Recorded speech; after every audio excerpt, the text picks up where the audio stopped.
Сәлем оқырман. Диана мен Хамоның отбасы тарқап кетудің аз-ақ алдында тұр. Екеуі отбасын құрғандарына көп болмаған. Қазір Диана жүкті, балалы болайын деп жүрген кезі. Бірақ дәл осы маңызды, нәзік кезеңде жанындағы адамның қолдауын емес, керісінше салқындық пен немқұрайлықты сезіп отыр. Гормондардың әсері ме, әлде жиналып қалған жан айқайы ма, Диана Хамо туралы бүкпесіз айтып отыр. Оның жүрегі шаршаған. Диананың сөзі: бізді енді еш нәрсе байланыстырмайды. Осы бір сөйлемнің артында қанша үміттің, армандардың, төгілген көз жастың жатқанын түсінетін жан бар ма? Диана бар шындығын іште сақтап жүре алмайды. Қорқып өмір сүргісі келмейді.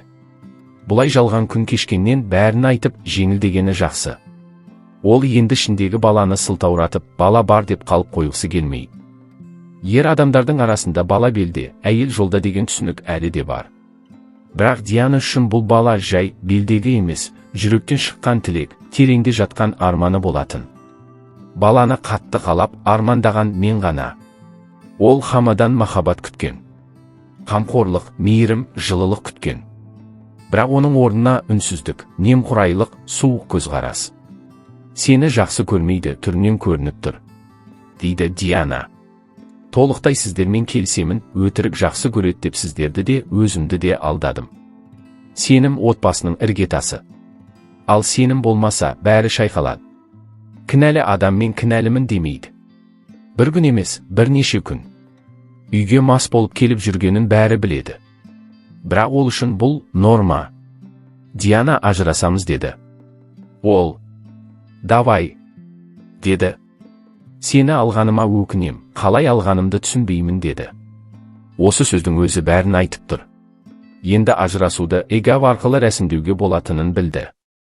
Ертең сотқа барамыз. Ауырса жанында болам дейді. Бірақ шын мәнінде оған керегі көше, көлік, қыздар, компьютер, телефон, ішімдік. Диананың ішіндегі бала кінәсіз. Ол махаббатпен келді. Бірақ бұл әлемге осылай уайыммен келуге лайық емес еді.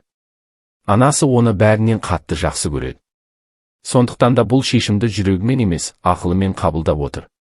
Хама болса, бұл жазбаларды көріп, жай ғана күліп қойды. Үйге барғасын сөйлесеміз деді.